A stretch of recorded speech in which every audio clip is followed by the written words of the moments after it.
All right, so before I get to do the second fermentation, I'm preparing the tea for the next batch. So adding in just regular black tea bags, they're the family size kind. I'm doing 2 separate batches in a gallon size container. So we're doing a total of 8 family size tea bags. After I've let that steep for at least 10 minutes, I'm just going to drain the rest of the tea out of the tea bags, making sure it's steeped long enough so that it's not too hot to the touch. And because I'm doing 2 batches, I'm going to be doing 2 cups of cane sugar, mixing that in really well until it's all melted.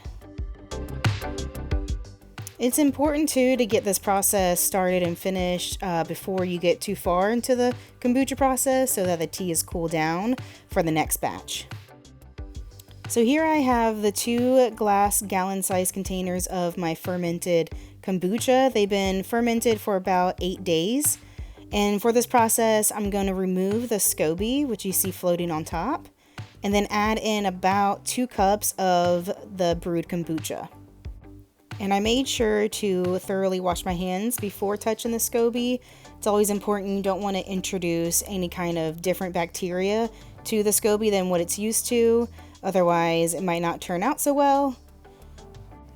When I started making this kombucha, I actually ordered a Kombucha Kit online from Amazon, so I will link that kit below. So far, it's been working really well. I've done several batches and enough to clearly make 2 separate containers, and it's been working really well for me. And one more tip too is when you take your SCOBY out of the container, I always make sure to place the SCOBY in the glass container the way it was laying in the kombucha.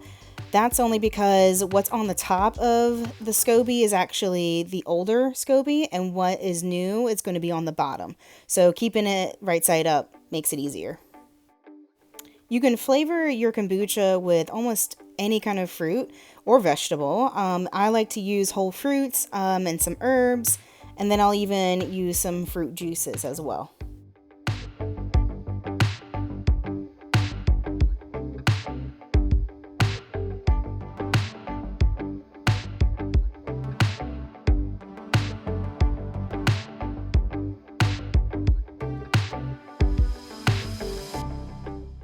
And I'm using a variety of sizes of glass jars just because it's what I have. But I do really like using the store-bought kombucha containers and just cleaning them out and then just reusing them. I'm going to be adding in some sliced up ginger to this container. And then I'm going to be juicing my grapefruit.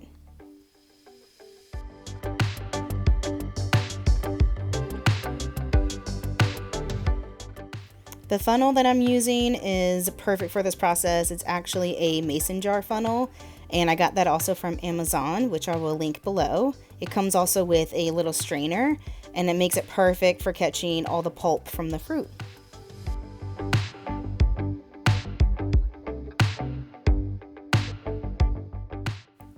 I am aiming to fill the glass containers about 1/3 up from the bottom, and then the rest will be filled with the brewed kombucha.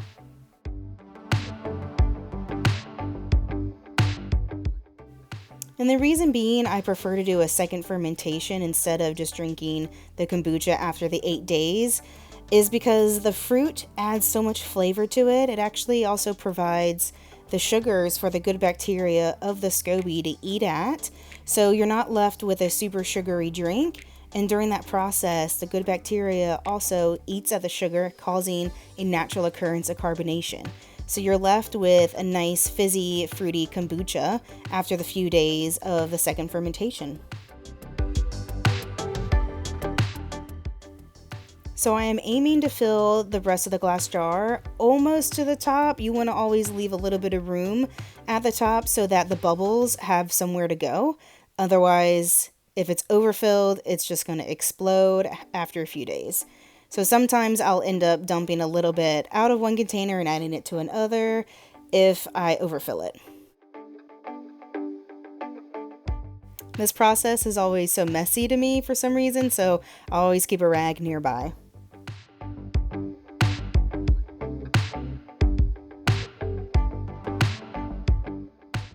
For For this bottle, I'm going to be adding some ginger and some mint leaves. I just finely chopped up the mint, but a lot of people will either muddle their herbs or just put the whole leaves in there. I just finely chopped it, and then I'm going to add in my mango juice, and this makes it more tropical and very refreshing for the summer months.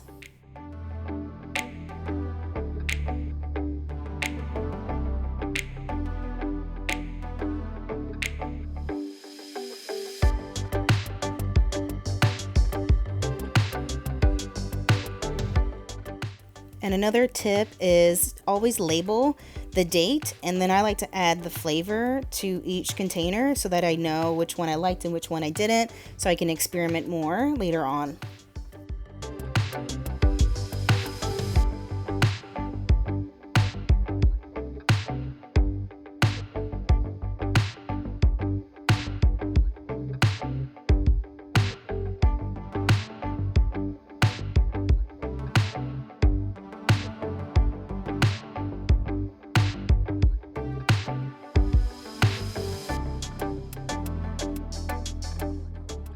This flavor combo is one of my favorites. I'm doing ginger and blueberries. Definitely prefer to do whole fruit in those larger containers so that I can actually fit them in instead of having to funnel them through. And then I'm just gonna fill the blueberries up about 1/3 from the bottom, just like the other ones.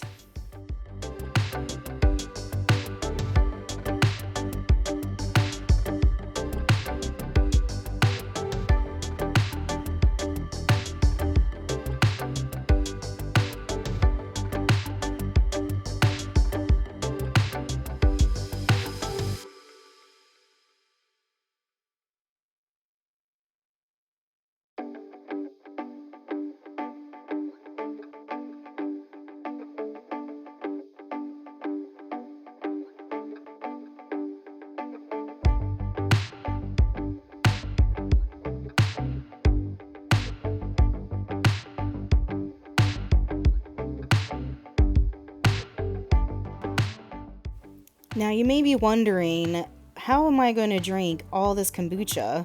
I have 2 batches and I'm going to be making a lot of kombucha.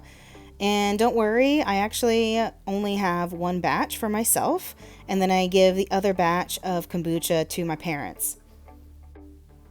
If you are looking to lose weight or you're trying to give up soda, this is a wonderful alternative.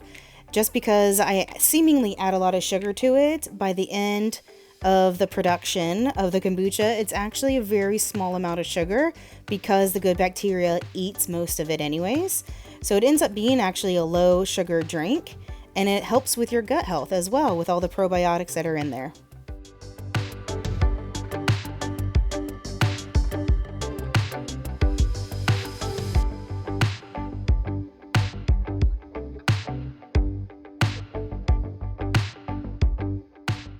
And when you get a little tired and thirsty from making all this kombucha, testing out the batch you made before is always a must. So the next step is preparing the new batch of kombucha. So I'm going to be adding in my brew tea, and I'm going to try to equal out, do half and half in each container so they're level. And I'm doing a continuous brew, which means I actually don't end up cleaning the containers out, because it will have residual good bacteria also on the edges of the glass jar, which will help the next batch. And then I will end up cleaning it probably a few batches from now just to start fresh.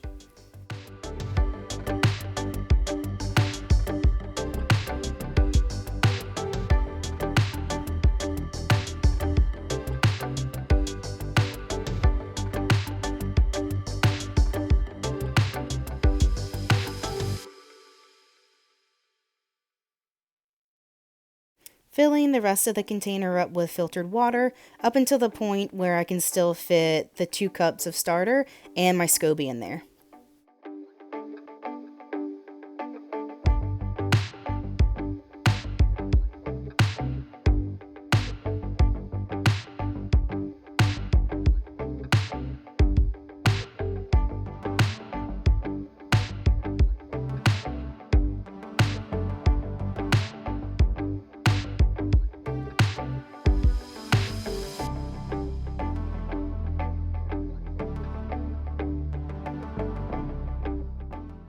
Checking the temperature of the tea before I add my SCOBY in. 74 degrees is actually perfect.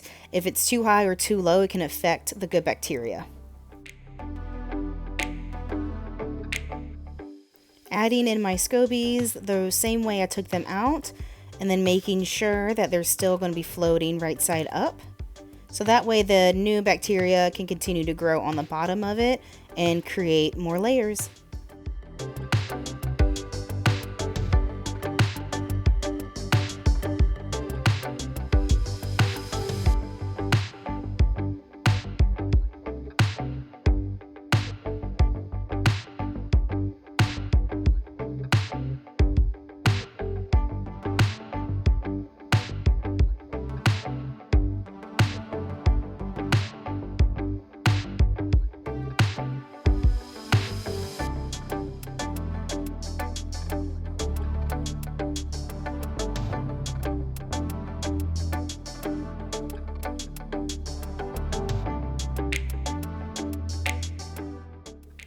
Now you can let the kombucha ferment anywhere between 7 and 10 days.